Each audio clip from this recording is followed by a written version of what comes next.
Here we are at the end of the world. Movie night apocalypse is upon us, and soon we will all be either raptured up to film Valhalla or left to starve in the post-apocalyptic podcast wasteland. No views, no likes, and nowhere to turn. Tonight we are talking about the 1975 film A Boy and His Dog. It's not easy to decide on a starting place for Apocalypse Month. The earliest movie about the end of the world is a 1916 Danish film of that title. The story revolved around a comet that passes by Earth and causes natural disasters and social unrest. Most of the early apocalypse movies revolved around natural disasters, including a 1933 film called Deluge that showed New York City getting hit with a tsunami.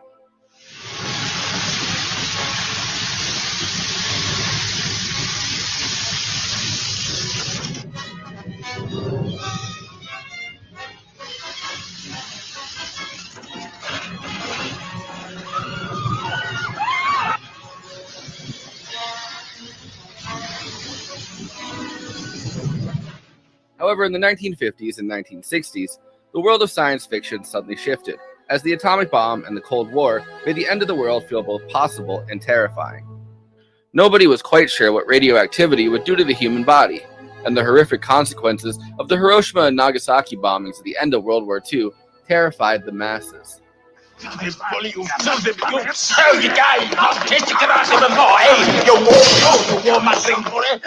you can't fight in here. This is the war room.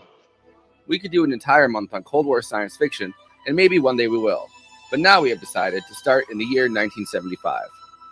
A Boy and His Dog takes place in a far-off distant year, 2024, when the Cold War, which erupted into World War III, has ended and the 5-day conflict known as World War IV has left the Earth a barren wasteland. World War III, hot and cold, lasted from June 1950 to March 1983, when the Vatican Armistice was signed between the Eastern and Western blocs, a total of 33 years. Is it too fast for you? Groups of roamers scavenged the dead husk of what was once American society, pillaging and raping. In this nightmarish dystopia, we meet Vic, a teenage boy who was born after the events of World War IV. Vic walks the earth as a solo, with a telepathic dog named Blood. Pearls before swine. All my directives go completely unregarded. Sometimes you're just as ignorant as any other common rover. What indication of a female and all? Caution to the wind, the eyes glaze, the glands swell, and the brain freezes. Vic scavenges food for Blood, and Blood in turn sniffs out women for Vic to rape. The author of the book, Harlan Ellison, has talked about his vision of the world of A Boy and His Dog, saying that he wanted a completely amoral wasteland where humans have been transformed back into beasts. So there is no right, there is no wrong. Man has become beast. And in this story, literally, and that's all it's about, is man has become beast. The beast has become the voice of society. Blood is incredibly intelligent and witty, especially considering the fact that he's a small dog. He lost the ability to hunt for his own food when he gained the ability to telepathically communicate and requires Vic for his survival. Blood believes that there's an above-ground society over the hill where life is normal and untouched by the apocalypse. I mean, let's stop I know what you procrastinating mean. Over the hill where the deer and the antelope play, and it's warm and clean, and we can relax and have fun. Then they grow food right out of the ground. How do you like that pipe dream? It's called farming. Oh, I believe you. However, instead of taking us there, Vic is pulled by the seductress Quilla June down to a subterranean biosphere built under the ruins of the city of Topeka, Kansas. Topeka is a strange caricature of post-World War II America, ruled by a brutal and tyrannical committee who puts anyone who disobeys them to death. Let's make these heart attacks. The film was written and directed by the famed Western actor L.Q. Jones, most famous for appearing in several Sam Peckinpah films, including The Wild Bunch. Liar! Black liar! You shouldn't talk like that to me. I'm sorry. Come on, TC. Help me get his boots. I think this will do pretty good. Since no major distributor wanted to touch it, it was financed by money LQ raised from friends and family. One famous director who found inspiration in A Boy and His Dog was George Miller, who cited the movie as an inspiration for the Mad Max franchise, especially Road Warrior.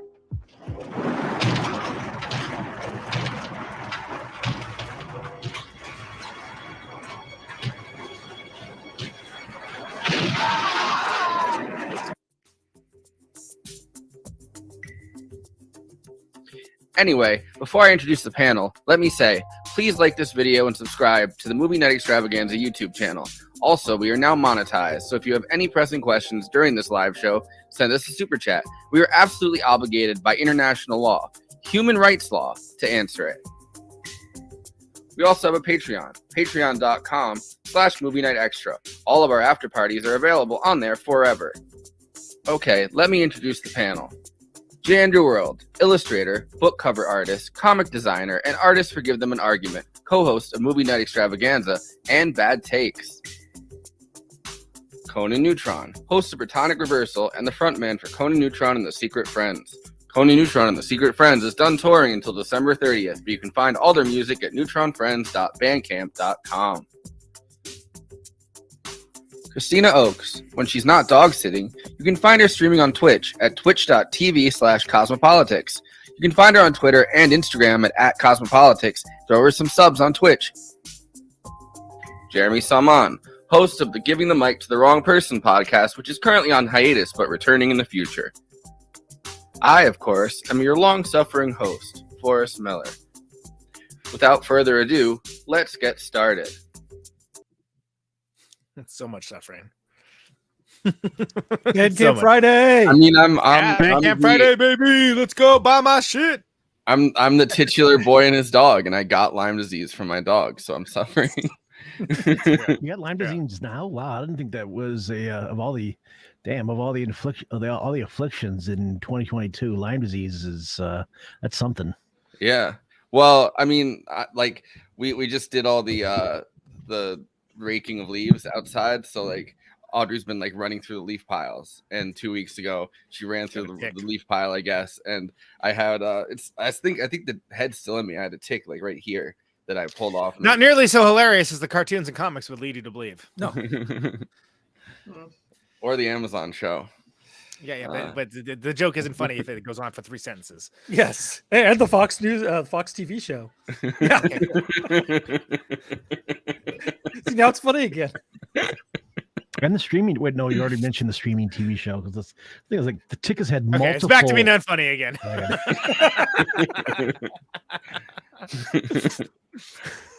Welcome back, Jeremy. The too long didn't read is that I am the tick. Yeah, exactly. That's what we should take away from that. But you're in good company. Kathleen Hanna. There's a bunch of great people that have had Lyme disease. So. I've had. I mean, this isn't my. First... I'm trying to get some Lyme disease right now. Oh, Jesus Christ. Okay. Brought to you by 7-Up. This isn't my first bout with Lyme disease. I had it as a kid, and they wouldn't give me antibiotics for it, and my face fucking froze up. I got Bell's palsy. So nothing to fuck around with. Lyme disease. A boy and his dog, it can go wrong. It's not all raping and pillaging. It seems like cool guys having a cool guy time, but no, that's not.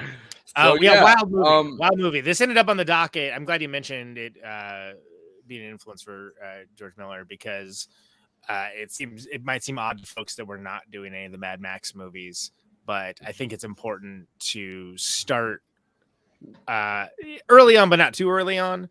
And this to me feels like the start of like the modern apocalypse movie, despite its incredibly we'll just charitably say suspect elements. But we've covered the best Mad Max already. We did Fury Road with Kira Russell forever ago. I mean, the only other thing would be Death Race 2000, but which is not as good of a movie. We'll do that on like Car Month or something. Yeah, but I think welcome to Car Month. I'm making clacky with Car Month. Yeah. What you gonna say, Jeremy? Get it. Oh no, I was gonna say I think I always associate Death Race with is much more. That's much more like dystopian, social commentary. Yeah. That's way too much like commenting on 70s sports TV. Then I guess you could put it into post-apoc. I mean, it certainly is dystopic, but yeah, dystopian fascist police state. It would fit in that month. Rather than post-apoc. But it's always. Although I do think that the this film was definitely the beginning of. It's much easier to the tip that I think George Miller took and ran with it. It's much easier and much cheaper to show the kind of the apocalypse is just kind of you just go out to the desert, throw a couple bits of wreckage around, and then shoot there because you don't have to build anything. So there you go. You can use your art dressing costs you $50. Well, I mean, and Mad Max, was filmed really well, like all of them, because they're just like in the fucking outback or whatever, and there's just so much like Australian landscape that they can just kind of drive. Yeah, you gotta do whatever you want. No one's even around to like be like, hey, you can't be here. Like it's not like, anymore. Kangaroo. Anyway. Yeah. Wow. Yeah. I mean, that's a different movie. Anyway, but it is. I was going to say pour one out, but I only have water. So.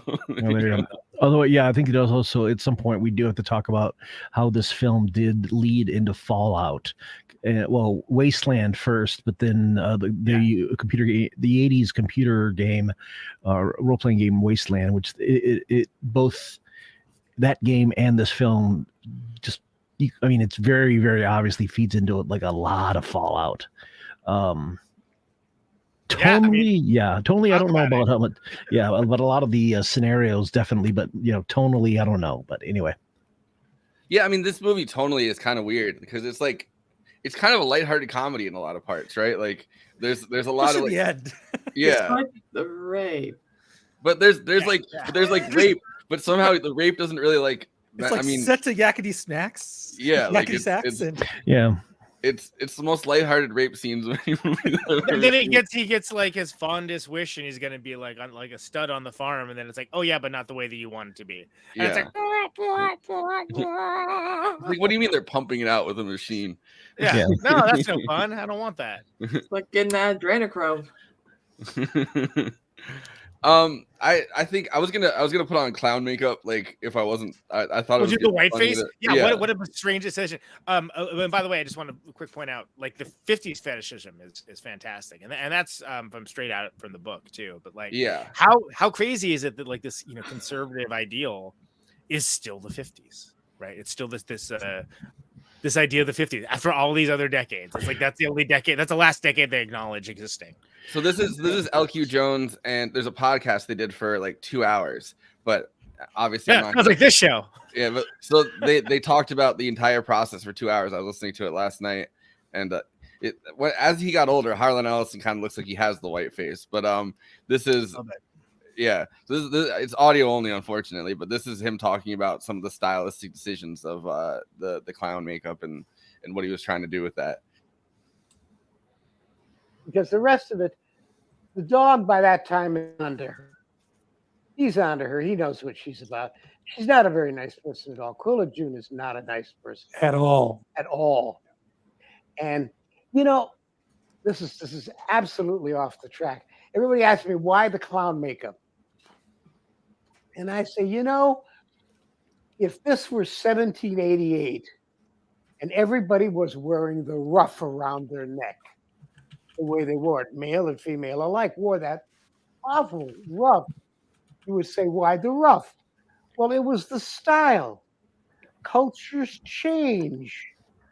I watched television today, and I watched Judge Judy. May I burn in hell forever. Yeah, she's getting crazy as a mud fence. Let me amplify that. She's getting mad as a mud fly. Okay. That's like the cuter. I watched Judge Judy, and some guy will come on with his hair sticking up in the middle, like a shark. With the colors? With the colors. And I think, and earrings that are bigger than the hoops that somebody would wear in Dubai. And I say, what the fuck is going on here? Where did the future go? At what point did I catch up with my own time and find myself something that you would wrap parrot shit in? And I look at this stuff every day on television, and I listen to some of the stuff these people say, and I look at myself and I say, in my day, you had said something like that, He goes more off topic than Andy does. It's kind of impressive. Like army ants. They would think you clean. And people say stuff that's just awful, and it's accepted. So what he's saying is that the underground city was right. Yeah. Well, no, but I mean, I think it's interesting that, like, you know, he's thinking about like styles changing, and it doesn't really have to have a purpose, you know, in terms of like a physical purpose, as much as just kind of creating a style that's both like similar to the 1950s, but also wholly unlike it because of, like, you know, the powdered faces, and you'd assume that it's something to do with the atomic wasteland they're in, but apparently not. Like, it reminds me of the TikTok filter, because it looks exactly like that, and a lot of people like to do like Joker TikToks with like just full on makeup. Yeah. The also, can you let folks know where, or like paste the link to that interview? Like, that's the Shoutcast, right? Or like, what podcast is that from? Yeah, it's the Shoutcast, the Shout Factory. Yeah, it's the I think it's the in-house. It's the house show for Shout Factory. But the Shout Factory, I feel like, is what half these after parties we do are. but you know, just shout out to Shout Factory for actually kind of keeping weird movies alive. They're like the Criterion channel for the weird. Oh yeah, but also, well, Shout Factory they're all like ex-Rhino people, aren't they? I think some of them are, yeah. Yeah, because I know that, like, when Rhino Records kind of went the way they did after, you know, they didn't really survive the 90s, if I remember correctly. That's, you know, they kind of, you know, I guess it was just natural they would branch out into, you know, doing like movie revival too, because for the longest time they were, listen to like Dr. Demento in the 90s, and like half the ads were Rhino Records re-release, like, you know, a lot of great archival stuff. But one of the things I did think was really funny, that he was complaining about, you know, about ruffled collars in 1788. He's like, no, dude, you're off by 200 years. He's complaining about, like, you know, Elizabethans, because ruffled, you know, but kind of like Valentinian, like not Valentine collars, but ruffled collars were 1588. But anyway. Yeah, he's complaining about things like a boomer, but he's actually silent generation Harlan Ellison. But he's doing big boomer complaining energy. He even said in my day, which is sort of like take a drink, right? Yeah, no. Boomers are all basically trying to cosplay as Harlan Ellison. Yeah, Harlan Ellison. Where's that mashup? You got their dirty words, but most of them are about parallel universes. Yeah. And some of the clips that are coming up, because he does some weird stand-up shit with Josh Olson in some of these clips. Well, you know, as the line from Dark Knight says, you either die the guy who wrote City on the Edge of Forever, or you live long enough to turn into Harlan Ellison complaining about never getting credit for writing City on the Edge of Forever. Yeah. Hey, Jeremy. Oh no, sorry. Go ahead. I was gonna see if Christina had anything to say. I think she's on this show, right? Christina, how are you doing over there? This film was a lot to take in, and then I'm like, oh my god, it's Dakota Johnson's dad. It's true. I forgot about that. Like, I don't think of her. This was before. Wait, what? Miami Vice? Yeah, this is way before Miami. This is like 10 years before Miami. This is a decade before it. Yeah. I was like, where's the suit at? Ooh, yeah, that did not exist yet. That was unless he got it off of like a post-apocalyptic drug dealer at that point, which is supposed to be possible. Those would be the only people who survived, you know, post World War IV Phoenix. So, you know, they would be out there. Yeah, this is like his fifth movie. He's pretty young at the time. He's got big Dos Equis guy energy now. He absolutely does. Yeah. I think he was like 26 or something when this came out. Even back then they had young adults playing teenagers. Yeah, and then so he's supposed to be 15, right? And it's like clearly not 15, but I think he's supposed to be 18 in the film. He's 18 in the story. The novel, the novella. Book is supposed to be 50, I feel like the reason that they changed the age, I mean, you know, is probably because not age of consent stuff, but probably because, probably because he couldn't pull off 50. I mean, like he could probably pull off 18, even though he looks like an adult. Yeah, but like 15, not. That's why I'm like a boy and his dog. 18 is technically an adult. Kind of a dude and his dog, frankly. But there we go. Or I guess the original title of A Schmuck and His Buddy Animal probably it didn't travel as well. But it's it the didn't same. Play. Yeah, it didn't play in Peoria. But it's even back in the 70s. That's one thing I noticed. Like this was much more. It's a weird mix of like almost verges on Grindhouse, but also but like there's plenty of like. A lot of the production just seems full on like TV movie of like how they shot it and how they framed it. It's very as opposed to like what I mean. Even I think George Miller had like less resources and still was able to make that look like a proper film, whereas this thing looked like a TV film. Well, think about who made it. Yeah, I mean, for L.Q. Jones is not like a noted director. Like he's more of like an actor. I think he directed like one of their film. I mean, actor. Right, he directed Devil's Bedroom too, but like that's we'll charitably say a different sort of film. But like he only ever directed the two that I'm aware of, and like he just kind of I actually don't know why he did. I mean, I think he's liked the story and it was like, hey, you know what this needs? More misogyny. Let's add more in. All right, I have the misogyny clip where fantastic. Because this is like maybe one of the most deeply misogynistic films of all time. Apparently, this is the less misogynistic version of what the script originally was. Wow. And since I can leave us on screen since it's just audio, but we can all react accordingly. Most like this. It's going to be rude. I don't mean God, it. I hope so. I don't mean it to be rude, but there's no way of escaping it. Uh-oh. There is in you at 85 a bit of the misogynist. I believe that's true, yes. A bit of the misogynist. Unlike I, who am a stone misanthrope, I despise male and female alike with equal vigor. Evenly, right. And I had written the story, and the basic concept is after a debilitating war, whether it's the War of the Roses or the Revolutionary War or World War II, the three things that become most valuable are food, arms, and women. Women get killed as collateral damage. And so the male, being the simian that it is, takes women as property. So I thought, okay, I'm going to set it up. The boy, Vic, is just coming into his puberty. So he's hot and horny. Mm-hmm. The dog is able to spot females. So they have a symbiotic relationship. The dog will find females for Vic. Vic will find food and provide cover for the dog.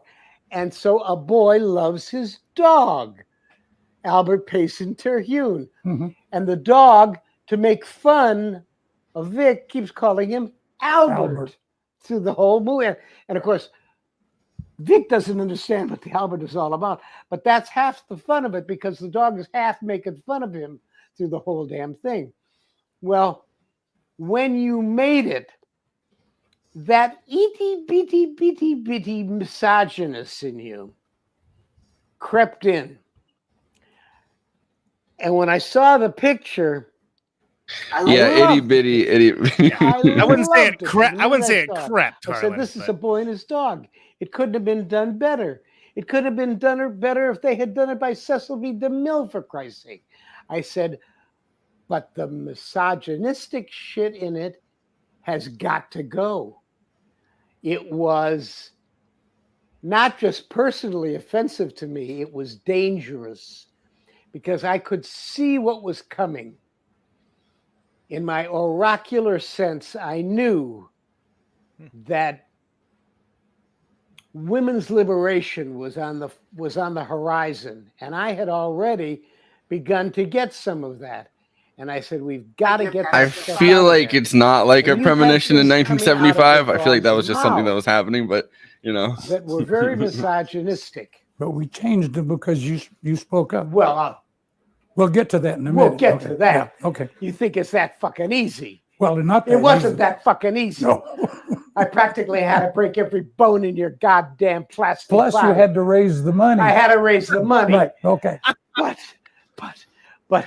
But I'm being smeared here. I can't understand it. Go ahead. Okay. Well, this was the first time I've had to confront you with and this. it's the truth, so it's hard to dodge. Right. It was so bad. I cringed. But I, being naive in the business, thought that all you had to do was just throw it back up on the boards, and you could just, take a minute and fix dub it. Right. You'll dub it. You'll get Don Johnson to dub it, or you'll get who did the voice of the dog? Tim McIntyre. Tim McIntyre to do the voice of Blood, and so I didn't say much about it that day. But as days followed, I began to dog you like an Irish banshee. Every hour on the hour. The phone rang. Go ahead. Okay. I would call. Thank God I didn't say pun not intended. But it was often enough that I would call you and I would say, listen, you woman-hating piece of dog shit, you stinking zebra shit. This is our friendship talking. Yeah, right. Okay. I said, don't you understand? Women will find this offensive. You cannot keep referring to Quilla June as a sow, as a cow. Cow was the main one. Yeah. Cow was the main one. I said, oh yeah, let's get that you're clarification. putting there, yeah. anthropomorphism into the mouth of the dog. That's why it was wrong. Yeah. The dog is smarter than you or I. The first thing that happens in this film is they encounter a crater in which the gang is assaulting the family that's in there. Yep. That's how it Although starts. yeah, the very first, and I did. Although that is one thing that I hadn't realized until rewatching the film, is like after reading the novella and then reading up on the series, is that they actually incorporate, like they mention the stuff that happens in the other stories, because like this was originally going to be it's like a series of stories, right? Series of stories, yes, and that I think that Harlan wanted to do an entire, I guess was working on an entire novel for that. I don't know if he ever actually finished the misogynistic cinematic universe, if you will. There you go. Well, I mean, no, I think he wasn't exactly treading on new ground there. I think that was more given the state of wait till they hear about L. Ron Hubbard. Yeah, or of men's action series publishing by then. That was kind of a staple. I mean, you got to remember, Ian Fleming had been a publishing success for 20 years before that. Yeah. Which the James Bond books are deep. But more so even than the movies, which is impressive. Yeah. But no, this thing. Oh, sorry. Oh no. What I was gonna say is this: if this one word to describe this film repeatedly, and I've seen it over and over again, kinky. That's your descriptor? Wait, whose descriptor is that? It's like literally like I'm looking at the IMDb page, and it's like tagline: an R-rated, rather kinky tale of survival. Kinky, huh? I mean, Barbarella is kinky. This is I don't get this kink. I don't get it either. I mean, like it's not as uncomfortable as like The Road. But no, I mean The Road's just depressing. I wanted to kill myself after that movie. Yeah, we're not covering The Road because it's a wonderfully made film, wonderfully acted. Nothing to complain about other than the fact that it is fucking depressing. Other than we wouldn't live to the end of it because we all would have snuffed it by that point. Yeah. It's I'm never one of those movies I've never. And by it, I mean the show and doing an episode on that. Yeah. But yeah, like it's just brutal. It's a nasty, brutal, brutish movie. But Christina, I'm not interested in IMDb's opinions. I'm interested in your opinions. First of all, I was doing doing like a little bit like a research, and I'm like, what's the best way to describe this film? And some people were saying kinky, and I was like, kinky is like no, kinky. Maybe I get it was the 70s, but like, come on. Like there's that's rape in this film. Like that's not It's not like I feel like it has to be like sexually suggestive to be so, and it's this is not sexually suggestive at all. Like it's very. No. You know. Yeah, I mean, it's not as overtly. I mean, it's not as explicitly detailed as like Harlan got in the story, where he just starts describing the, the guy, the porn theater the guy goes to. But it's like, what do you? Very, the 70s were an odd time. Apparently, the official descriptor in the movie poster is a rather kinky tale of survival. So maybe that's where that came from. Which that seems like vision boarding to me because I didn't get that. Yeah, out of this at all. I didn't get that out when I watched this. I was like, this is not like ooh. It's more like ooh. Yeah, like, yeah. Like, talk about cringe was invented in the 70s.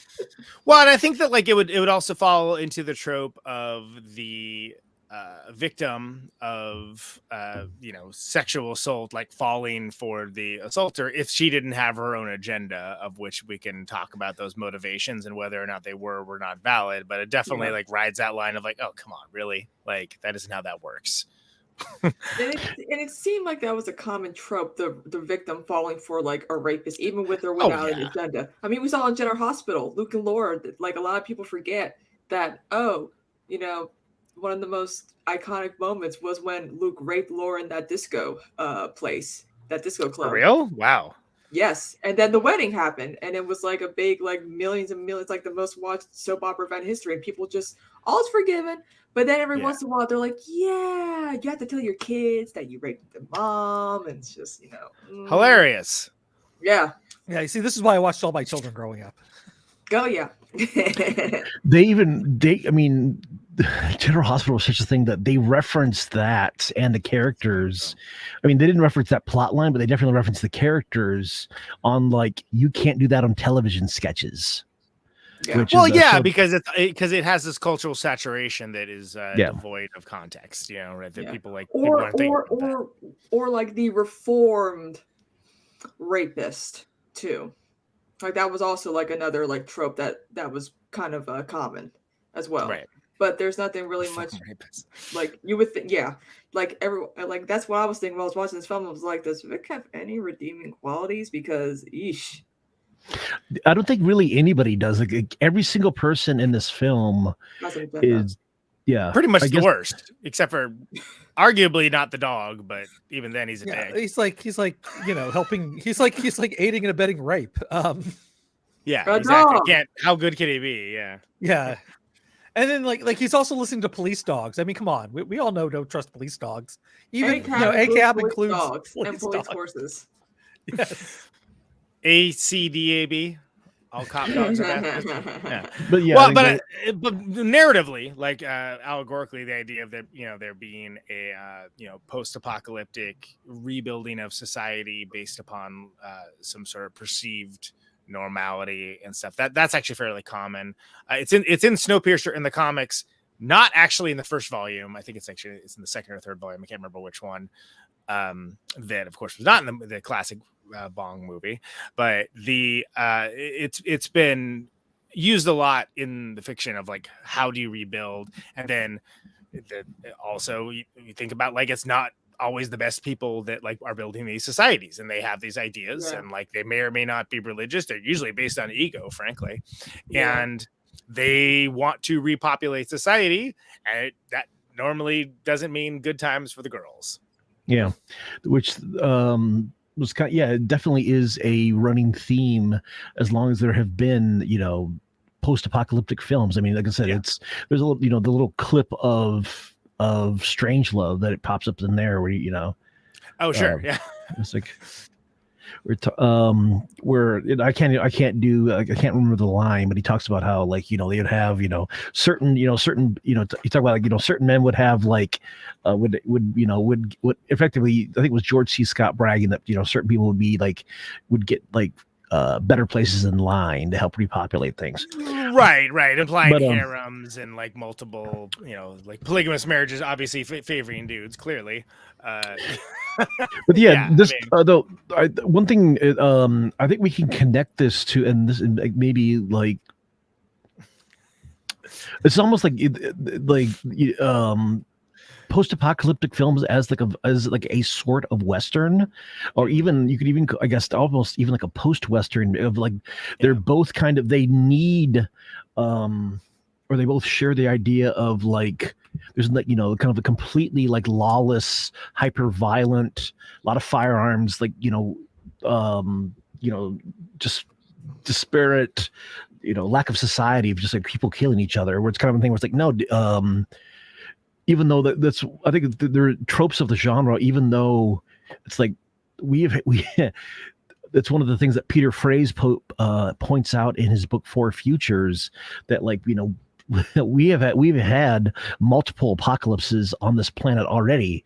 I mean, we most of us, everybody here, we just lived through a mundane apocalypse. Yeah, we lived through. Yeah, we lived through a mundane one. But yeah, we live on a. I mean, most of us, everybody in this conversation is living on a continent that had a massive had a massive die off of most of its indigenous inhabitants. Only a couple centuries ago. Or for the longest time, and it's a thing of, it's similar to like in the Fallout games, like they kind of have, but it's almost like you need to have and eventually you can only have this kind of, I don't want to say liminal, but definitely just kind of like vague, kind of chaotic space before something else gets rebuilt, and kind of like social rules start getting populated again. And so at some point, like, it's like the Fallout series can only, play in such a little, technically such a little like span of time before what happens next is just going to, these systems are just going to regenerate themselves. Yeah, I can't believe that this film takes place in 2024. So this shit's gonna be happening in like what, a year and a half? Yeah, it'll be just in time for the presidential election, right? Well, I mean, I think the World War IV took place. They said it was like 5 days. World War IV took place in what was it, in like the 90s? I can't remember what. Here's the movie poster that has a rather kinky tale of survival.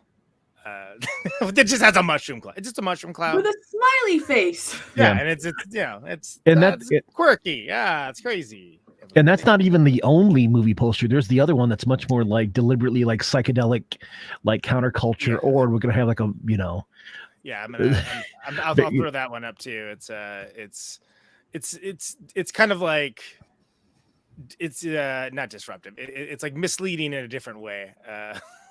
Yeah, because people will be like, "Oh, this is a film to get horny for," and I'm like, "Nope." Nope, you will not. Your boner will disappear immediately, unless you're a rapist, in which case, Which I dig those 70s posters like that.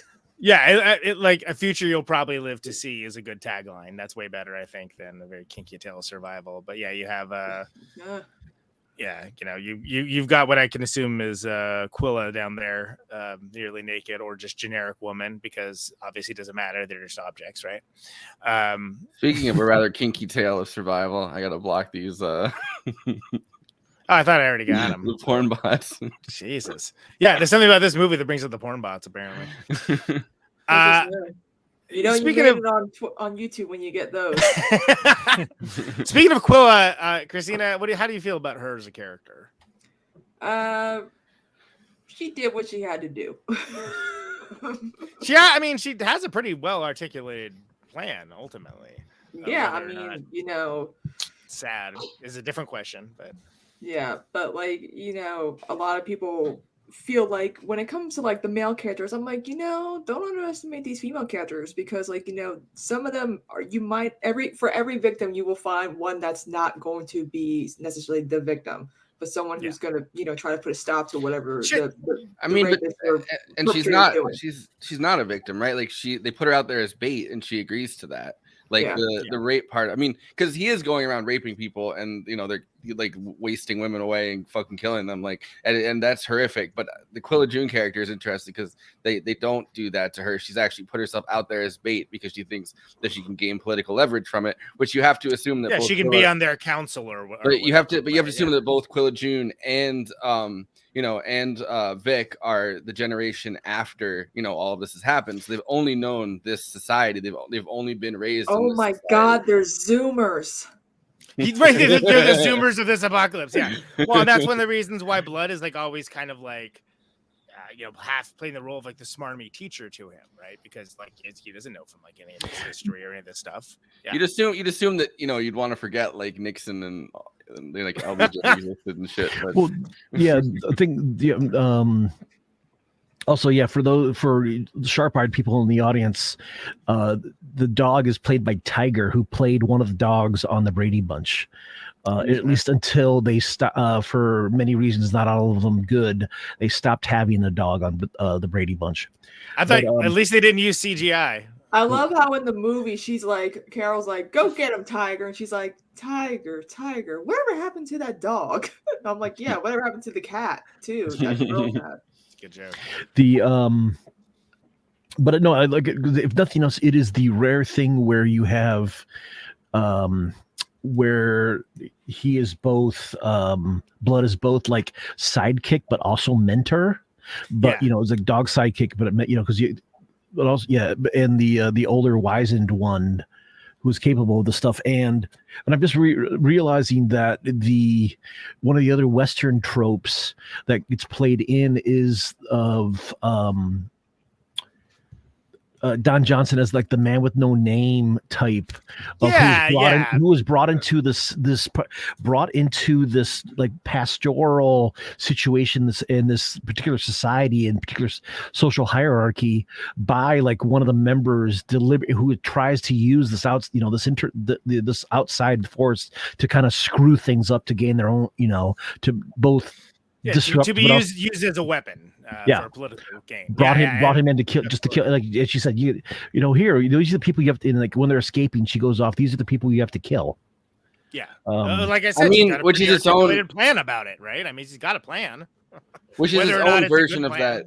Which is its own version of the same kind of. I mean, not the same kind of, but a similar kind of rape, right? Like they're going up there, they're grabbing young men who want to rape these women, using a young woman, whether it's like Quilla June or assumably other people that might just be put on the farm afterwards or whatever. But like they're grabbing the farm is let's be clear, the farm is they go get killed. Like they say heart attack or cancer, they give them some So but assumably. They're grabbing these young boys the same way that he's grabbing these girls, kind of. You know what I mean? And he's victimized by that, and then they waste the body away the same way that he would do to the girls at the end of it. Right. They use them as studs until they feel like they've gotten to the point that it's a diminishing returns, and they send them to the farm, aka kill them. So it's which. Is that better than being chattel? Like, I don't know. Like, it's a different form of being chattel, really. But like, it's the same. It's the similar dynamic, right? Like, it's the disposability of human life, which kind of goes back to what he's talking about, Harlan Ellison, where he's like, "I'm a misanthrope. I'm not a misogynist." Because within this universe, all life is disposable. I mean, unless you're like, the white face council people that are just kind of chilling and clown face, insane clown posse. Or the fucking android that they built. It's like the Joker-fied Chamber of Commerce. Yeah, there you go. I think I did like the that's kind of it had been a trope by that point, but how the the accomplice, the villain sidekick, henchman strongman was the secret android all along, which is, I mean, even by that point was a well played out trope. I mean, on how many episodes of Star Trek and all the other 60s genre series, not to mention once you get to either going through Westworld to getting to the point of now you're into mid 70s $6 million man type of thing. Right. And I just love the line, let's get another George out of the I like they can just have a bunch of them just laying around. Let's go get another Michael, and this time see if we can get Michael, engineering to take that smile off his face. They said like in the warehouse too, like as if they're all just kind of warehouse to be henchmen. They're like, just go get another henchman, we'll be fine. Let's go grab one. That's definitely one of those things that really does show up later. The same kind of vibe and kind of a joke that would show up in the especially in the Fallout games. That definitely you'd have the vault, a particular vault dwellers, because they're literally the underground. You have a cut off underground vault society. It definitely would have like an enforce, this kind of like enforcer, is it Terminator, which is itself. That's another Harlan Ellison possible reference for those of you who have ever read Demon with the Glass Hand. I think actually Ellison did sue James Cameron, didn't he? Yes, he did. Okay, just making sure. That's definitely a thing that would show up in either the Wasteland or the Fallout games of like you would have like the local yokel farmer, dude who turns out was also the enforcer and an android. Like, why not? But it's something like one of the YouTube comments I wanted to mention from Frodo about it seems like every 70s woman tend to have a naked woman in every film. That's called that is how genre, this is think Roger Corman, that is how genre films were made or got funded. Yeah. Have you ever seen the movie Badass with Mario Van Peebles? It's a film about Melvin Van Peebles. Definitely worth your time watching. Where Mario gets to play his father, and he directs the film too. But one of the it's the biopic about him making sweetbacks. Yes. Okay. One of the first scenes is Melvin saying like, yeah, we're gonna shoot the sex scene first. Everybody thinks we're making a porno, and then they'll leave us alone, and we can just shoot the whatever kind of movie we want. So smart. Solid logic. I looked up the description of Vic. Vic is a Caucasian male who was born 2006. Oh my God. 2006 is so long ago. His hair color is dirty blonde. His eyes are blue-green. His height is 5'10", average. And his shoe size is 10. How do they know his shoe size? Where do we need this from? Again, you don't want to know. And the council, they're like rapedog.com. They probably have to measure every little just to make sure this is a perfect specimen to repopulate the world. Yeah, I think. Well, I think the other couple of notes of one of the age of the characters. There's always been a thing of, and this still happens now of. Because you can't, any depiction of teenage sexuality gets real dicey real quick. So they will always age up characters to be at least plain 18, even if they're being portrayed by 30-year-olds. Yeah. I mean, this was a thing where like Alex in Clockwork Orange, I think in the original story, he's somewhere between like 13 and 15. Yeah. And we talked about that when we did Clockwork Orange about like the aging up. They even based the trailer for this film off of the Clockwork Oranges. Yeah, a more modern example of that is Game of Thrones as well. Yeah, Game of Thrones, they advanced it, but a contemporary of this film, Logan's Run, because in the book, Logan is 16? Is it 16 or 18 or something like that? Yeah. And they change it to was it 32 or 28 or something? I can't remember what it is. Or 30, yeah. More than that. Because 30, no way in hell. Basil Exposition could not portray a teenager that well in that film. But anyway. Although I am kind of curious what the all of the attempts at sequels to Logan's Run, either done by the original author all the way through Ken Levine after he made after he made the BioShock series, what those actually would have turned out to be. And I don't know, maybe we were spared because they were never actually made. Although at this point, you got to be surprised why no one has grabbed one and turned it into like some sort of, streaming series by now, because it has all the sex and violence you'd ever want that could justify that kind of a thing. I mean, well, it also has the character of Box, which is incredible, but we're already pretty far afield from the movie we're going back to this, it's interesting that doing research into A Boy and His Dog, like Harlan Ellison really thought about the age of his character. I almost said age of consent. Thought about the age of his character. You might have been thinking about that too. Yeah, he's a libertarian, so he might have been arguing. The age of consent had its own. So that was definitely a 70s thing. He thought so like a lot about it, and like he picked the peak fertile age, I guess, where the hormones are coursing most of the body, and that's why he picked 15 rather than and he talks about it, I think, in I have this clip, but I'm not going to play the whole thing because it's a few minutes. But this is him talking about it with Josh Olson. So it's like Matt Walsh phase. Yeah, no, he literally, but he Josh Olson, come on the show. Thank you. Yeah.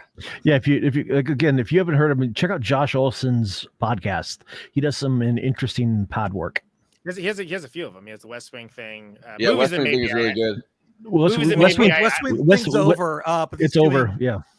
Yeah, he's doing audited now. What's leaping to correct the second anybody says it? Whoa, actually, like movies that made me's going strong though, and that's one of the only other good movie shows, frankly, if you ask me, which nobody did. But I was going to ask you later. He's got some other one too that's supposed to be pretty. I forget what it's called. But he's got a new one as well. Do you know what somnolent means? No, not you. You know what it means. Does he know? You got a fucking beard. You ought to act like a man. Jesus Christ, it grows a beard. You know what a beard used to signify? I've been on the road and haven't had a chance to shave. Big boomer energy once again. All the shit Harlan that you Ellison, deal not a with, boomer. look at them and think they're it. No, you're it. It's like looking for the sucker in the poker game. If you can't find him, you're it. Okay. When LQ got done, I wrote the script for about the first 3 minutes of the script. The meanest line in this movie is mine, where Vic gets down into the store or whatever it is that's ruined, and the woman has been raped and killed by the Rover Pack. Do you remember that far back? That was about 80 minutes ago. Good. They're in wrapped. Like pupae. Yes. Yes. They're hanging on your every word. Explain pupae to them. There. I don't know what that means. I'm just describing. It is the Latin plural of pupa. Pupa, yes. Do you know what a pupa is? How many have no fucking idea what we're talking about up here? Larvae, pupa, I'll give butterfly, $10 to anyone who raises their hand. centipede, Richard Nixon. All of these unearthly looking stages are called. Jesus Christ! Why did you? He's doing so much crowd work, but Harlan, the champion of crowd work here. Yeah. Okay. In the first scene, if I do that, I'm not putting it on. It's really hurting me, folks, and you'll see tears come to my eyes, which ought to really cheer a lot of you assholes up. Vic is trying to stay out of the way of the Rover Pack with Blood, and Blood is telling them where they are and telling them how they got a woman trapped down there and blah, blah, blah. There's some cans down there, whatever the hell it is. And they wait. And the Rover Pack leaves. And Vic goes down and carefully begins investigating this underground, which is either a wrecked store that has been covered over or a hospital. It doesn't matter what it is. And there's a woman lying dead on the table. You can see her legs. And they have repeatedly pulled a train on her, for those of you who know what the phrase means. And for those of you who do not, blissful darkness. They live in a blissful darkness. There's a soft, gentle breeze playing through the savannah between their ears. It's always good to come out and meet people like you. Would you like fries with it?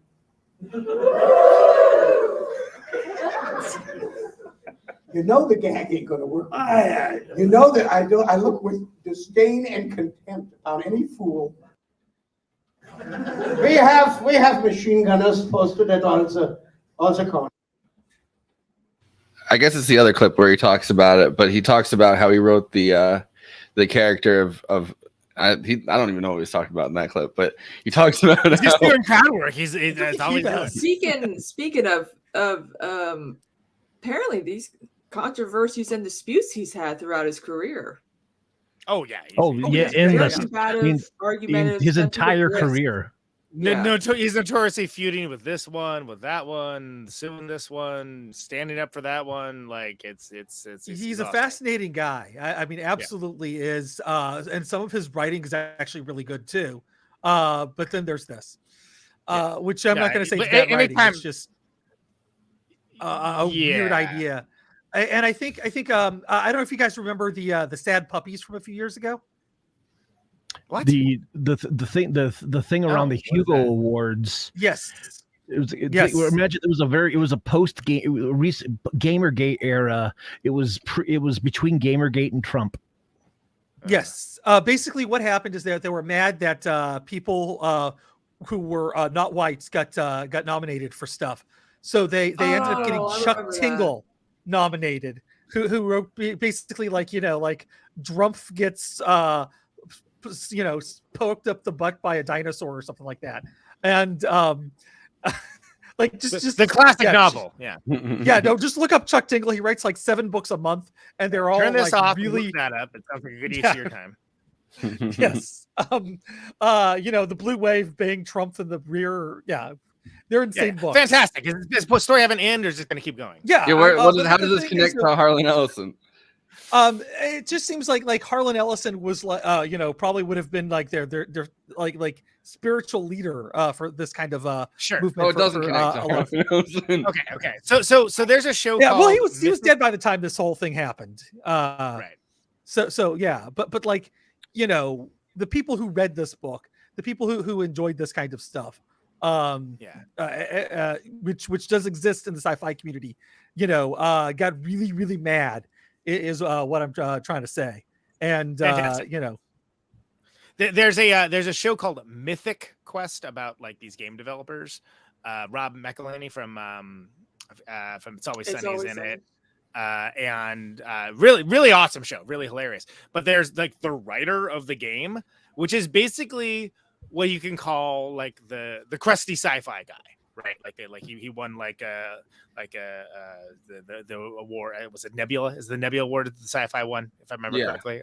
Yeah. Or the Hugh, or is it Hugh? Whatever. He won a sci-fi award like in the 70s and like ends up writing for this game, right? But like it's hilarious because like all of his like stories, like it's clearly like based. Like first thing I thought when I saw this character, I was like, oh, this is like more comedic, like Harlan Ellison type, where like he's just like got all these this kind of irascible character that whatever, and not solely that, but like it's interesting when people think of that trope, the trope of like that, the crusty old sci-fi writer that did all the drugs and like, has all the opinions about everything and was feuding with this one and that one. It's like, no, that's like literally one dude. Like, because Philip K. Dick was like the paranoiac and L. Ron Hubbard's the one that founded the religion, but Harlan Ellison is the one that had like this endless, jihad against like his peers, basically. It's interesting that the book of A Boy and His Dog also got a Nebula, and the movie script got a Nebula, and he got a Hugo for the script, I think, too.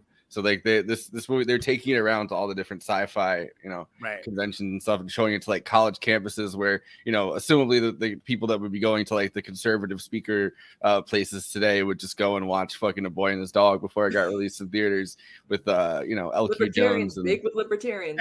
Cool guys doing cool guy stuff. What's the problem? I mean, what's the best way to describe like the genre of this film? I feel like it's a sci-fi post-apocalyptic western. Libertarian wet dream. I was gonna say, I don't see any corporations though. Stephen Crowder vision boarding. I don't know. I mean, Stephen Crowder's vision boarding would involve a lot less rape, at least of women. I think he's not very. You're thinking about Wall Street. I appreciate the correction, but like whatever. Like the fact that I invoke any of these people that I loathe ever be mentioned on this show and are constantly being mentioned on this show should show how far I was willing to go for the bit. No, I appreciate it. The thing that we haven't talked about at all is like very little is the telepathic dog, who has to be one of the more interesting like talking dogs in cinema, right? Because he's he's like the a misanthrope. He's a misanthropic dick. It's him and it's Mr. Peabody from Rocky and Bullwinkle. Why do you say that? But but like it's also, like the Shaggy dog gone terribly wrong. And it's the power dynamic of it is interesting because like he is telepathic, but he's lost the ability to hunt, so therefore can't provide for his own food. So that's hence the symbiosis of like them being a team, which I think is interesting, right? Because it's like they don't explain it at all really as to why it is. Like, oh no, that's just a thing that happened and doesn't need to matter. Yeah, and they kind of fuck you with it, right? Like they kind of, because like you have Quilla June asking like, wait, why can't I hear the dog? And like, how did you end up talking to the dog? And fucking Vic has no answers for her. Like you could assume that she's the audience standing at that point. Yeah, yeah, exactly. Just be like, what? He just hand waves it away. He's like, well, no, he just like, and then she's trying to talk to the dog as if you would talk to a dog, and the dog has got his own monologue going, is working his own stuff. It's sort of like, and then just growls at her. It's just like, leave me alone. Which makes a lot of sense that Harlan Ellison views himself as the dog character. Like he's totally the dog character, yeah. So he views the novella as a conversation with himself, like a running conversation with himself between the smart version of himself and like the retarded version of himself, pretty much like the the very, very like genetically chromosomally stupid version of himself. So he sees it as like a running dialogue in his own head. Which once you know that, and once you've seen how like off the walls his energy is, you're like, oh, okay, that makes sense. Like this is going through, like a boy and his dog, you're just going through this guy's mind constantly. I feel like Hubert Selby Jr. was equally as much of a crankcase, and also a fantastic writer in his own like, but didn't come off as much as a boomer, even though like Harlan Ellison's definitely a silent generation. There's some big boomer energy with most of the things he's saying. Peace and love. But it's just interesting how far off things have, when people, especially like back like 40, 50 years ago, when they think of like the 2020s or the 2000s, it's so much different from what it is, what the reality that we've lived in. Like they think things are just so far off and it's so apocalyptic and vacant and empty, or we having flying cars. And I'm over here like, when things change, things actually stay the same in the end. I think there's a couple good reasons for that too. Oh, yeah. Should I elucidate? But okay, it was the one of them is, I think, because in the 80s, what we science fiction changed. And what we thought the future was going to look like changed too. I was listening to, I think I got this because it was a friend of the show. Actually, I don't know if he's actually been on this one or not, but anyway, he's definitely been on stuff that shows that I've been on a show. But like Derek Varn on his show was interviewed. Oh, he's been on here plenty. Yeah. Okay, cool. Was on here. Derek was talking to. I think you guys did an episode together. Can't remember. You were on an episode together. Yeah, that's right. Oh, okay. I'm only specifically calling you out because you specifically called it out. That's the only reason. Okay. Anyway, but Derek interviewed, obviously a real memorable one for you. Yeah. I remember. I'm a DSA member. I talk to screens every week. But yeah. Yeah. It was one of those ones that had like a whole baseball team full of people on the screen too. Real Hollywood Squares energy. Anyway. Oh yes, there was that one. But he did an interview with was it Elizabeth Sandifer, I think their name was, but talking about but it was about like cyberpunk and like why did 80s cyberpunk kind of like, why did that stick and like earlier forms of sci-fi didn't? And I think one of the things that they bring up is that space was kind of in the 70s. Space became a no-go, or rather it kind of fizzled out because we won the space race. So all of a sudden domestic funding, domestic defense funding went to other projects. So space is a thing where we were gonna, that's where the future was. Well, and then also, and Challenger really put the nail in the coffin too. Yeah. Right? So for that same thing, and that's one of the reasons why Andy and I will always bring up For All Mankind until eternity ends. That like it's great speculative fiction about what if the space race had gone a different way, and it's done by the same guy who was the best part of Next Generation as a writer and Battlestar Galactica, the good one. And Deep Space. Yeah, I mean the collapse of our and lots more stuff other than that, but doesn't matter. Yeah. The collapse of our space program also like opened up the the Elon Musk rise to power with the privatization efforts after because NASA wasn't doing anything anymore after fucking Challenger and after like some pretty high profile mistakes that they could just kind of sell off pieces of our space technology sector. Which they get into in For All Mankind, but like it's thwarted. And now there's so many different like aspects of like this specific genre when it comes to like apocalyptic. It could be like zombie apocalypse. It could be like there's only like a cult that's just trying to survive. You got, people go into space. I mean, don't look up, no spoilers or whatever, but I'm just saying, like, there's so many different avenues. Spoiler alert! It's in the title. Yeah. Yeah, and I mean, it's kind of fascinating. Like, I went into this a little bit when I did that, and I'll keep elucidating on this for the rest of the month. I guess a good word. I'm glad I just used that one. But no, I'll keep elucidating on this for the rest. That's not how you spell Sean. But no, I'll keep elucidating on this for the rest of for the rest of the month, I guess, probably. But the idea that the first before the Cold War and before we had like atomic bombs as a concept, right? Like natural disasters were the big apocalypse. Like, I don't know, like that's the thing. Like either a giant tsunami or like a comet, which the first movie I guess ever. I watched through a lot of it to do that intro. I don't think you ever see the comet. Kind of felt cheated by that, but like, so it's all natural disasters, and then you get into the area where it's 1950s, 1960s, and it's both the space race, but also just any kind of atomic situation where it's like radiation has covered everything, including this movie. Like into the 70s. I feel like with climate change now we're back to a strong like natural disasters theme, where it's like the Day After Tomorrow, 2012, 1982. Just real quick, I've invoked on the show before. There's a great movie called The Atomic Cafe that's all about like Cold War propaganda and talking about that same time period and like sort of the the duck and cover and like all that, like the idea of like, oh yeah, the bomb's gonna be dropped at any moment now. Like what led to like an entire generation of people kind of looking at as like formative years as children, right? And then like it's really funny that we're back at a place first during the Trump administration where he went back and forth with North Korea and with Iran, like just back and forth, threatening to drop bombs on each other and turn the world into a wasteland. And now with Russia, we're very, very close to the edge, and with China, we're like flirting with the edge of World War III right now, and it just seems like nobody really cares. Like we just need a World War IV. Yeah. Yeah. Oh, a couple of things. I just looked at my notes and just realized something. Well, one of the other films of like, post-apoc future sci-fi action, but also you're just like, too busy to say the whole word. Huh? It's got to be post-apoc. Post-apoc. Post-apoc in here. Yeah. I was gonna say it sounds like a great. I'm sorry. We are in the post-apoc era. But Zardoz comes out in 74, 75. Yeah. And Zardoz also had like a bunch of weird costumes and a bunch of just a match of like sexual assault.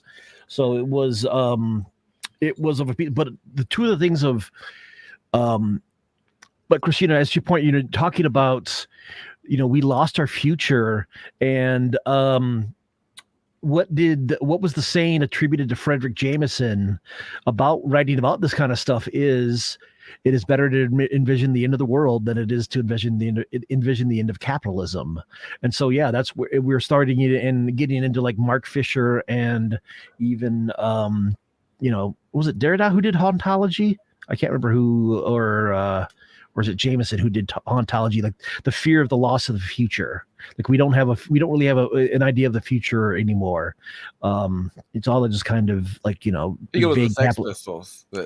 Damn it. I was like, I'm gonna wait for him to stop. But no, yeah, that's the thing is like it used to, there was a time, and this film did come out in an era where like there was still even with Cold War. I mean, this was the 70s were like Cold War détente, so it wasn't as nearly as bad as like as like our childhood. Well, some of our childhood in the Reagan era, in the Reagan 80s, where they fired that shit back up. But it was still kind of like they could, there's still a thing of like, we're all, what was Criswell's line? We are all concerned about the future, you and I, because that is where we are going to spend the rest of our lives. Right. At the beginning of a particular Ed Wood film. Yeah. But isn't that the Plan 9, right? Yeah, it's Plan 9. That is but I think, but it's also a thing of looking at like how all of these forecasts of the future was kind of a thing where everybody was because of the fact that all the people, when they were making these films back then, like technological progress was so very both like like the jumps were so dramatic, but it's also so very explicit. Like it was like, big and, it's like the dramatic topic jumps. switching on this show. Yeah, it's great. Yeah. But it's kind of a thing where like, we're looking at now and like, just think in terms of video game graphics, where like all of the easy in terms of you go from various eras of video game consoles, and now we get to the point where it's just now incremental progress, but requiring much more resources. It's like all of the very kind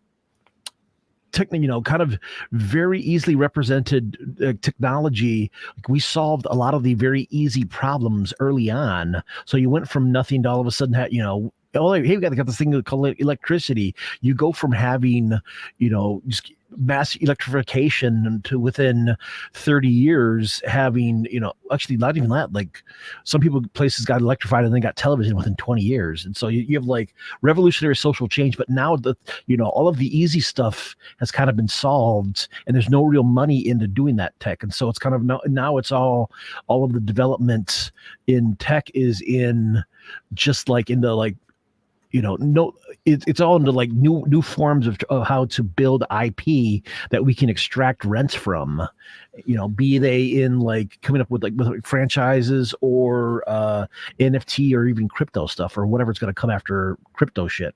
Yeah, well, I mean, crypto in this film. Maybe that's what they were doing down at the their little zone. What was this? What state was Topeka? Right? Topeka, yeah. Topeka's just nothing but crypto. Yeah, famed for its crypto.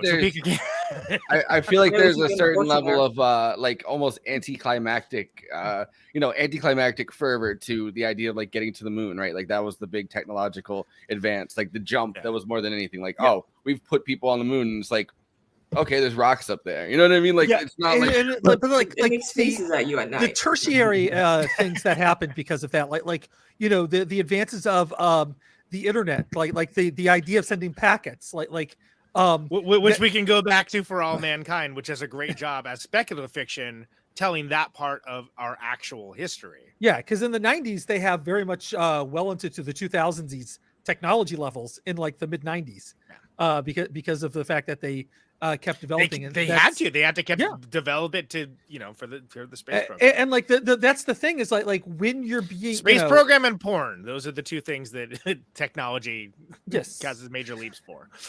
Exactly. If only there was a way to combine these two things. Am I right? But do you want to jump to the intergalactic? Wait, all right. Hold on. I think Christina hit an important point. First of all, Andy, you done with that? Was that what you wanted to say? I think so. Okay. I just wanted to address Christina brought up a point about and I just want to tie it in because it is a theme month. This is Movie Night Apocalypse, right?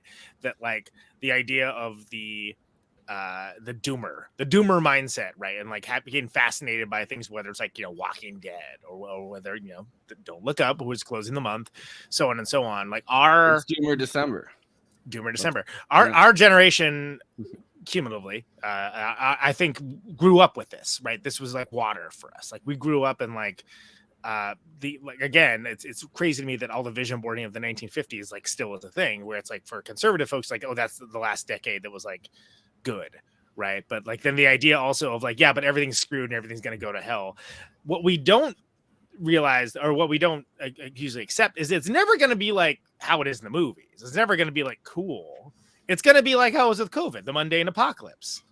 The mundane apocalypse. That's what it's actually going to be, because that's what is far more valid. But then by the same token, I'm excited to go through all these movies this month and kind of look at them with that in mind, and like maybe I'll sort of like psychologically question like why we consume these fair in the same kind of way that we do horror and things like that. What do we get out of it? Do we get it like maybe an idea of let's not have this be how it games out, let's use this opportunity to like do better in the world? Or is it just something that's like the limbic system, like the id gets to like get some catharsis out of just like seeing like city go boom, and seeing the mushroom. It's part of that. It's overly cliched, but like the Howl, the Ginsberg poem at the end where he's like, this is the way the world ends, this is the way the world ends, not with a bang but with a whimper. I mean, that's the mundane apocalypse, put out there like almost a century ago, right? Like that's the same theory. Well, which shows that there's nothing new under the sun. It's just that with this particular kind of media, like the actual end of the world being depicted like as like like a thing that you consume narratively, like in this what at the time is the most like present medium available and like hippest medium, becomes something that like is entertainment. I think part of this comes from these are artifacts of an empire in decline. Because I think part of it is like the words like sure, yeah, I've heard that theory. Well, let's there's get that, into it in the after party. How about that? Okay. Because I think we're trying to close it. But I think that is interesting. I think that's worth a debate. Because I think Forrest, if I didn't misread the cue, I think we're gonna do letterbox one-liners now, right? Yeah, I'm ready to do that. But yeah, I'd like to go into a much more in-depth conversation about what we hope to achieve this month in the after party for sure. So everybody, if you aren't already a patron, sign up for that. Well, I guess wait for Andy's plugs. But right now, we're talking about Letterboxd, which is a place for film lovers to talk at with into each other about the movies they love, the movies that they didn't love. You can almost call it Topeka for film lovers. The movies that they were really repulsed by because of maybe all the rape. And of course, everybody gets to have their say now. It's the Siskel's and Eberts of the world. It's a bottom-up democracy. Best expressed, keeping it succinct, keeping it short, working your type 5 in front of the brick wall. These are the Letterboxd one-liners for Boy and His Dog. Forrest, roll them. By the way, all the rape, worst soap opera.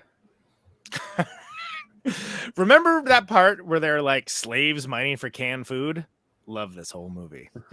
That was kind of... It's not even like the fourth weirdest thing in this movie. You know what I mean? Like it's like somewhere in the lower dozens. Yeah. I like when he has the it clearly says beets and he's like, these are peaches. And he's like, how do I know that? And it's like, oh yeah, these motherfuckers probably can't read. They can't read. It's I do legit like that. Like it's subtle, but yeah, they are mining for canned food, which is hilarious. Just on an intrinsic level, like the whole bit. Either at a supermarket or a hospital, it doesn't quite matter, I guess. Doesn't matter. Got to get them beats. Highly recommended if you watch any Mad Max movie and thought this would be much better if absolutely nothing happened. Oh, there's plenty of things happening. They're just kind of like awkwardly shot gunshots. Yeah, yeah, and then like the weird shot of the cum machine. Yeah. They kind of have the almost like Star Wars-esque sound effects to the guns too, like the ricochet bullet where it's like yeah, there were some definite like stock they went to the stock bank for those. Yeah, it wasn't the best Foley artist. Yeah, stock bank we need a good go ahead. No, I said stock bank of course is different than the Topeka, Kansas sperm bank, but I was gonna say they were going down to the stock bank and make a withdrawal. That's what I was gonna say. It's good. Fucked up Mr. Peabody and Sherman. I swear when I made that reference earlier, I actually hadn't read the I know. That's sort of like the downside to this bit, right? Is that like some of the real bangers we end up like just invoking ourselves too. So that's because we're very clever. Thank you. Best movie. Well, golly, Mr. Peabody, if you don't find me someone to rape. Oh, gee, Rick. Yeah.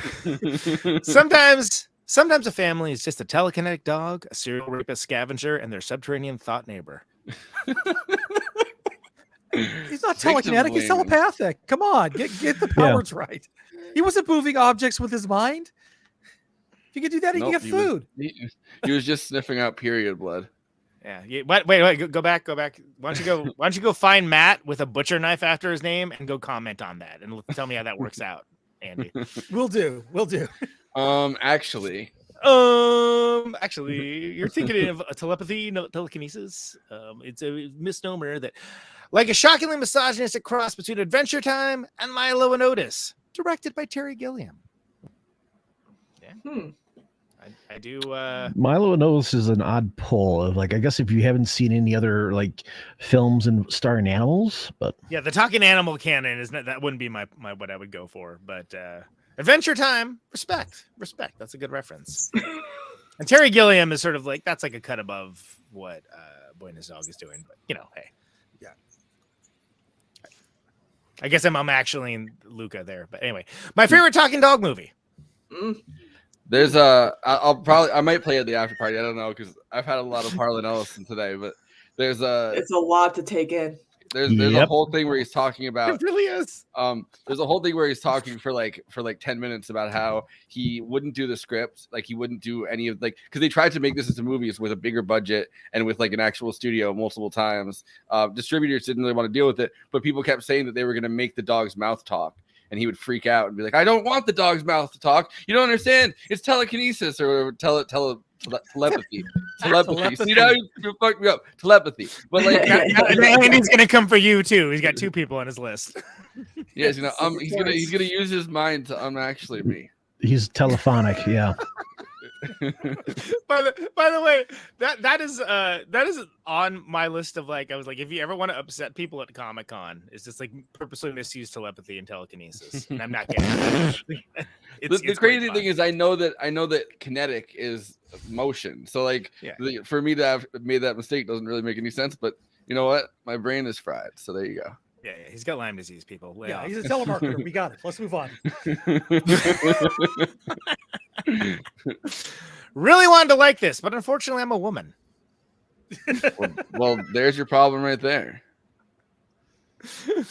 That's I think that made me laugh. Yeah. I was like, did Christina write this? Oh no. I mean, that's basically my review. I'll throw that back up during your if you run out of things to say during your final thoughts. Final thoughts, THOTS. Sorry. I definitely missed the Fallout quest where you had to milk Don Johnson.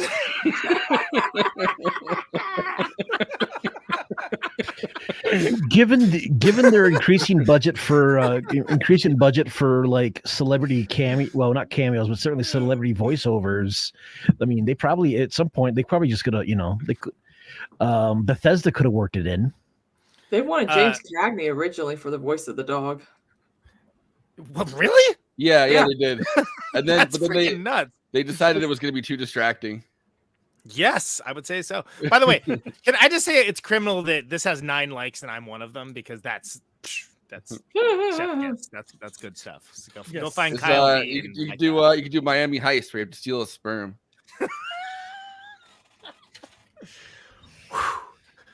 Like a really fucked up Disney movie. It has a lot in common with Wizard of Oz. I mean, people have made the reference a lot. Like the whole we're not in Kansas anymore, and having the dog as the guide going through this weird world or whatever, and the creepy when he first goes into the Topeka, Kansas area, and they're just the creepy little fucking almost Munchkin-esque but fully formed people.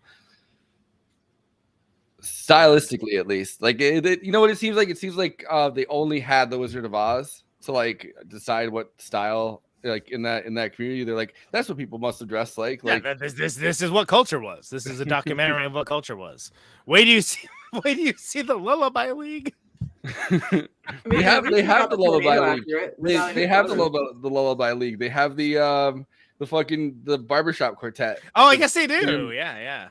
The creepiest fucking barbers. I hate that tonal shit, when it's the 1920s or something, and they have the barbershop quartet doing that tone, that, for some reason that inspires panic in me. Well, you don't like the vibes of acapella in 4-part harmony. Forrest is more into rockapella from Where in the World's Carmen San Diego, which was the same thing. Anyway, no, go on.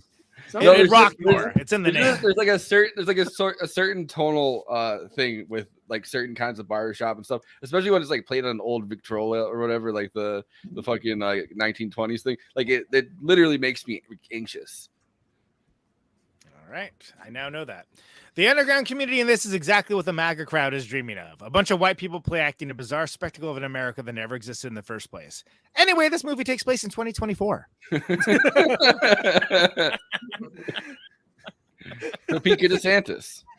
I have no notes. Yeah, that's those are Letterboxd one-liners for A Boy Is a Dog, everybody. Please follow the show and give your finest barbershop quartet related comments to your host, Forrest Miller over there, aka Albert. He represents the show on there. I, of course, am Conan, Mundane Apocalypse Neutron, all over, bringing you to the highbrow, middlebrow, and lowbrow. Aunt Andrew Rule down there. He is watching all the weirdest stuff, so you don't have to, or maybe so you can. No judgment. Christina, aka Girl and His Cat, or in her cat. Sorry, my bad. Is are you doing like the next round of things anytime soon, or should people just like still got a review? Don't worry, darling. Okay, so everybody should go follow Christina to see her thoughts on that. She's seen like 5 times, mostly into the influence. Yeah, I was gonna say, have you seen it 3 times? You can't get a couple sentence review out there. I mean, it was. I mean, again, I was under the influence of an edible the 3 times I watched it because it's fantastic to watch under the influence. Wait. So did you watch it 3 times in a row, the same edible, or did you go there 3 separate times, take a different edible? No, my sister brought gummies from Jersey. It was the sour apple gummies. They were delicious. But I'm saying, was it the same day that you saw it 3 times on 3 different edibles? Or it's different occasions, different days. Okay. All right. We appreciate the clarification. Also, Cockapella, the pornographic musical. Thank you, Stevie. Jeremy, I don't believe you. I don't believe you. My goal was to read that out in the most deadpan voice possible, and I got there. Jeremy, I don't think you have a Letterboxd account, right? That's fine. You don't have to. I do not. I should. I should write more instead of like just dumping it all in like overly long Facebook and Discord comments. I agree with what you just said. Yes. It's probably more productive. So there you go. That's Letterboxd one-liners. J. Andrew World. Diddy. Well, actually, Flavor Flav. Please take us away with the plugs. All right. You're watching us on YouTube right now. So please do the YouTube things. Like, comment, subscribe, hit the bell, and watch the video to the end to help other movie fans find us. We have follow us on Twitter, do the Twitter stuff, follow us. We have a community. Every once in a while, we'll tweet out the link to join the community. We have we're too busy on social to do it lately, but yeah, no, I've been busy doing lots of other stuff. It's wow. That's an all-timer though. Like, yeah, I kind of, I've been slacking on the polls lately, but I'll try to get to more polls. More polls. It's accurate for the Twitter group as well as the strip club. Thank you. Yes, we need more. Been slacking on the polls lately. But when it comes to immigrants, I'd like less polls, please. Wow. Oh, okay. If you like that joke, we have a Patreon. I'm bringing back. Oh, was it? Yeah, we hadn't noticed. You didn't hear the room go silent and just like hear a pin drop? Oh, okay. I was like, what is this? The Brexit comedy room? Jeez. Hey, that kills at CPAC. Hey. Kills in Russia too, but literally. Yeah. Anyway. Well, we have a Patreon if y'all want to support the show. We usually make better jokes than that. That's gonna stay after that one. I think we're gonna lose a couple patrons, but I don't have any Polish patrons. I don't think they haven't figured out how to do it yet. Well, you know what it is. You know what it is. I am sick of everyone doing Italian jokes, so I'm trying to bring back Polish jokes and target the European hammer towards the east. Exactly. Punch down at someone else so they can't get you. Exactly. That's how you survive. So I guess Andy, go ahead. Patron. So we got Patreon. Sign up with our Patreon. Get the after parties forever. This is good stuff, people. You want that. not that last exchange, but the rest of it's rock solid. Yeah. Yes. It's a more experimental works of this show. Yeah. He's been canceled by the polls. Pokemon go to the polls. Yeah.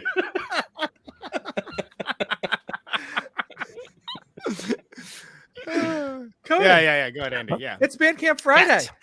It is. Buy my crap. God damn it. Neutron Friends on bandcamp.com. Check out Conan, Neutron, and Secret Friends.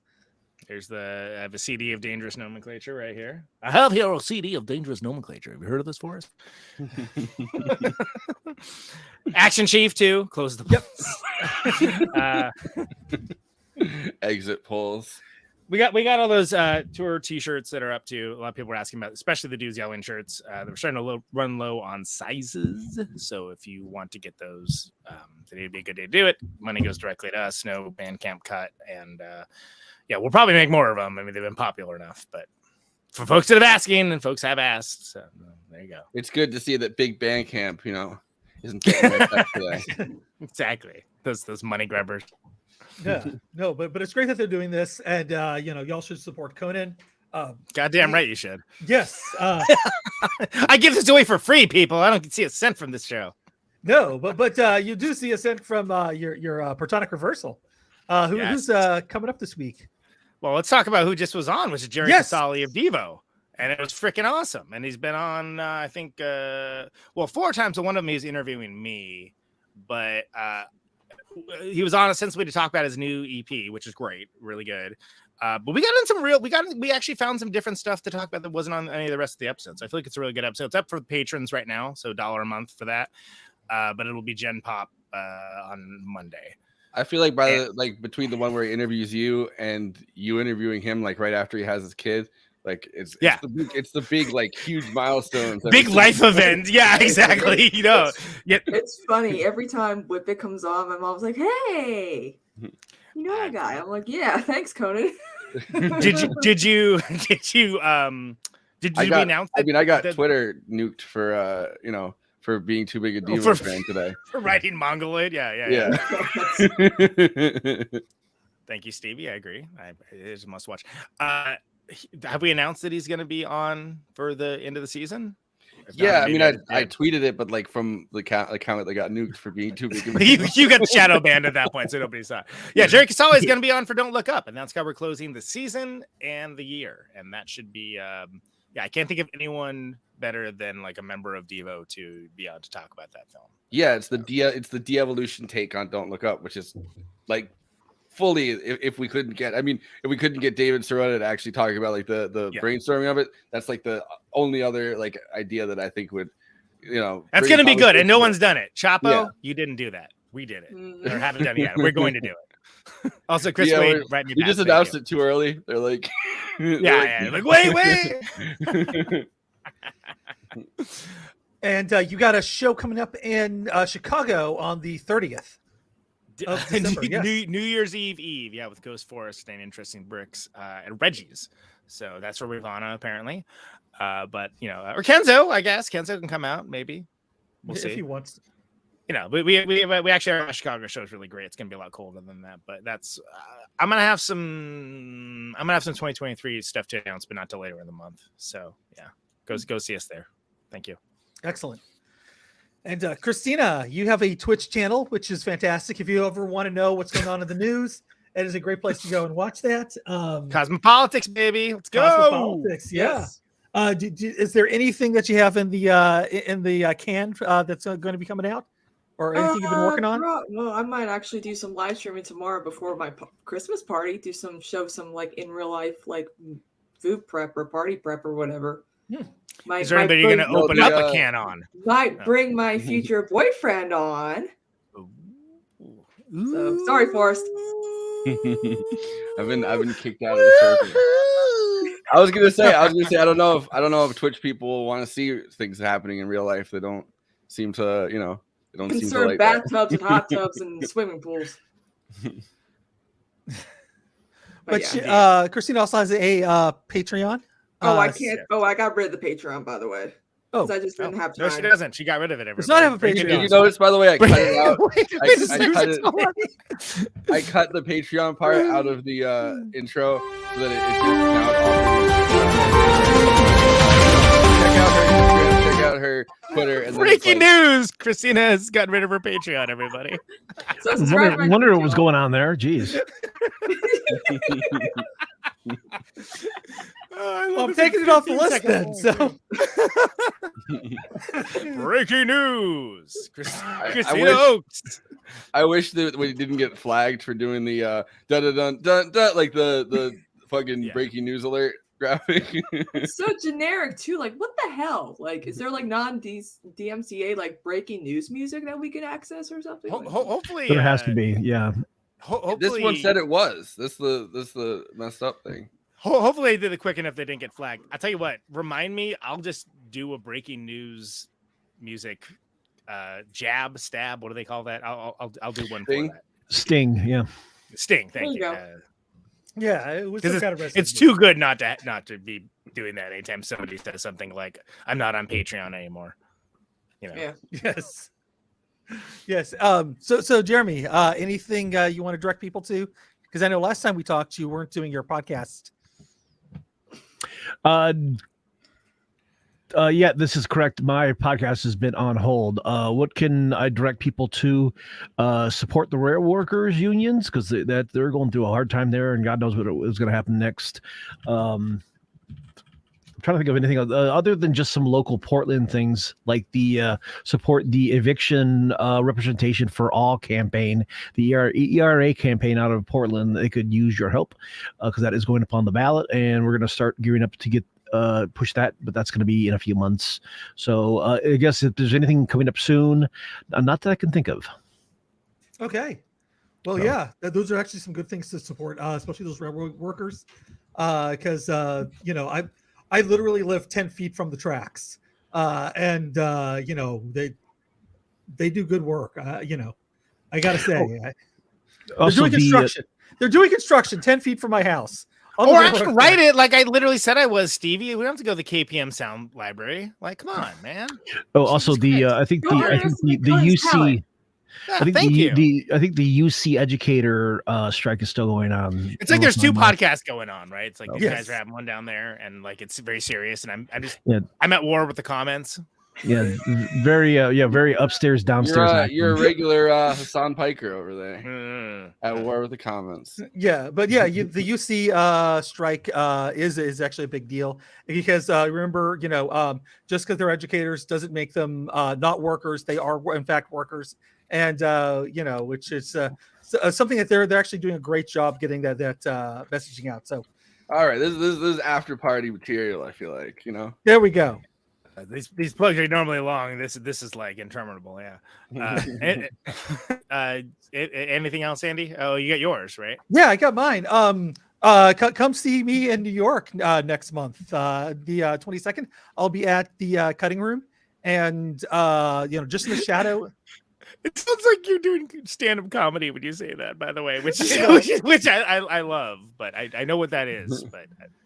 Yeah, but I will be part Come of see now the Chuckle Hut. Come see me at the Laugh Factory. With the Nick DiPaolo and no, but we got it's the Give Them a Revolution a live show. We got it's rebrand. It's just left as best as what's rebranded as now. Is that what they're doing now, or is that just on? Nobody sent me a memo. Jason sent me a ticket link. I'm like, thanks. Yeah, he said, I think he wanted everyone to share it. I don't think he was trying. He wanted everyone to share the ticket link because I talked to him and then he was like, "Yeah, I'll just get you in and then like maybe you can help out like you know with stuff." And I was like, "Yeah," but he sent me the same ticket link. I was like, I almost sent him a picture of a $20 bill. I thought that'd be a dick move. You should have found a way to like burn a fake $20 bill and send it to him. Yeah. It's good. But yeah, there's that, and I got a shooting date for the Leonard Baskin thing that I'm going to be doing. Oh yeah, the thing. Yeah, that sounds interesting. Yeah. Call him Bonnie and Clyde because he's got a shooting date. But yeah, that's coming up, and I can't wait to share that with everybody because I'm really excited about it. Your enthusiasm for it is palpable. So.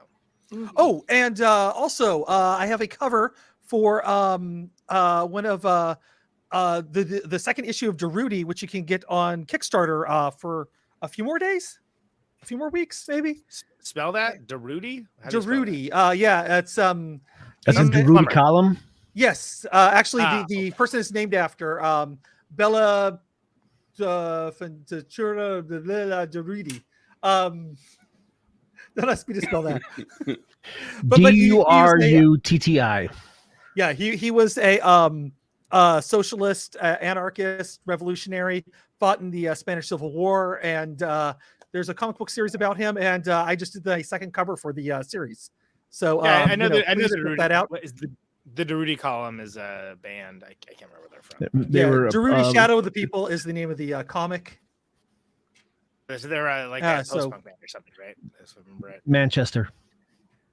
Yeah, somewhere in England. Yeah, whatever. Over there. But somewhere in England, whatever. From the name Darude column, which is actually a political thing, but it's a whole other. Yes. Actually, it's a political thing. Socialism. It's definitely a political thing. We got a lot of great, nothing else. I know that like the election extravaganza month was like one of our least popular theme months, but we got some good gifts out of it. That's all I got to say. Yeah. I think we had some fun. good times. It was good. It's for the people it's for, Good times, and they'll keep on going in the after party. First, which eventually we will get to. We go into final thoughts. Jeremy, let's hear some final thoughts. Let's thanks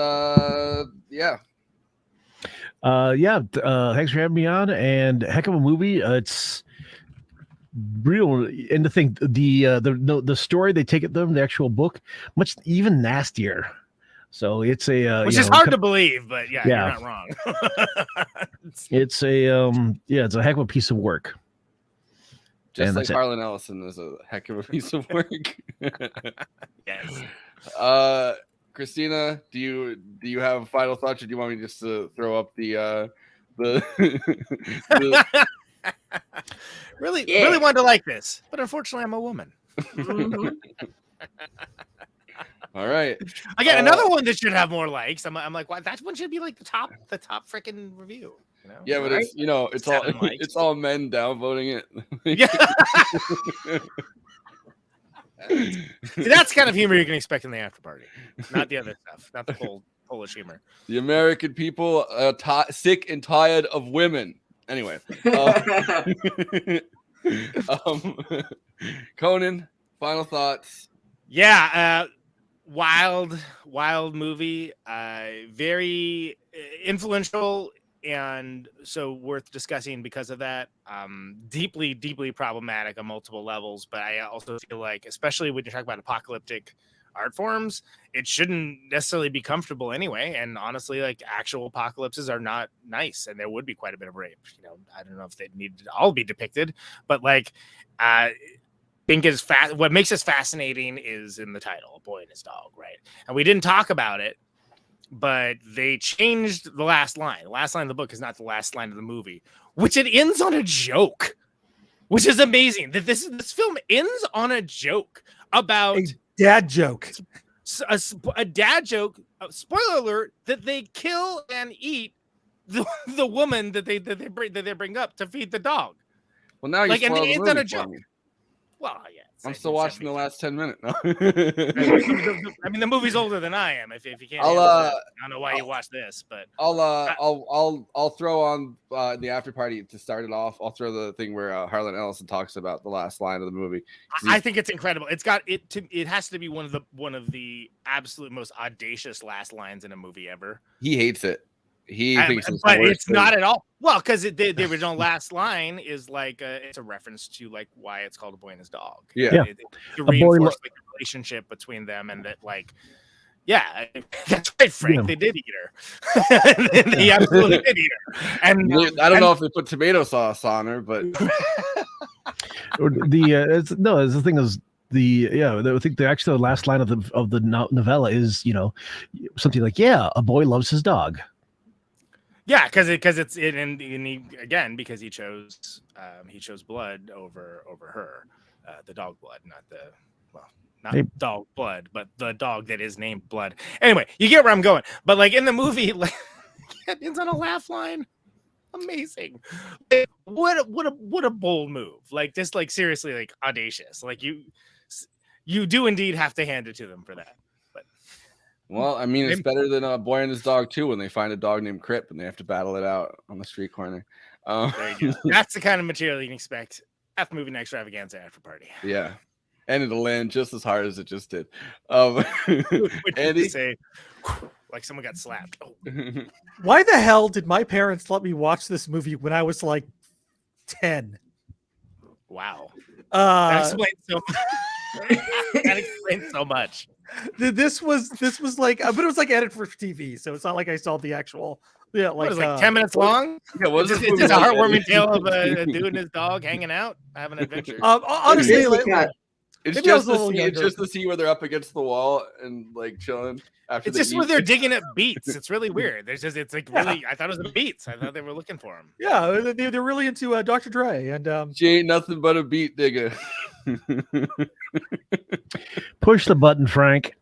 But I did want to say Tim McIntyre, who voiced the dog. It was very interesting too that they also included one of his songs in the film, which is also really weird tonally. Yeah, it's like it's just like what? Why is this?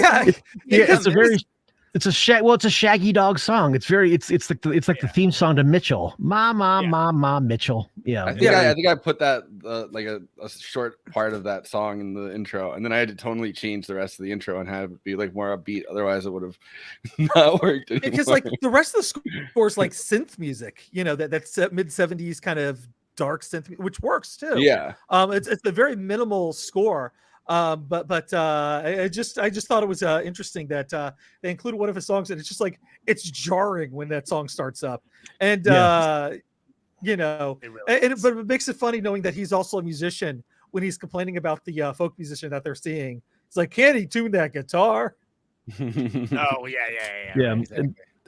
I will say, Tim McIntyre, for those who don't know, also wrote the score and the opening theme to Jeremiah Johnson, the AKA the nodding meme that everybody the smiling Robert smiling Robert Redford. The film that than Galifianakis. Yeah, Right of the show. There we go. It's one of those things where I was listening to that theme and realizing because Tim McIntyre died in 1986, like very, very young, like he died at the age of 42. Jesus, I was about to talk about memento, which is younger than I am. That's a memento mori. But if had he lived maybe like 15 more years, like all of his work would have definitely found. Once alt country came along, he definitely would have had like a massive career resurgence of the kind of vibe that he had, unless he maybe I don't know, went like drunk right winger by that point, but who knows. Anyway, all right, well, we're done. Let's switch over. All right, well, argue with that. It's time to move over to the after party. My last thoughts are Toto, I don't think we're above Kansas anymore.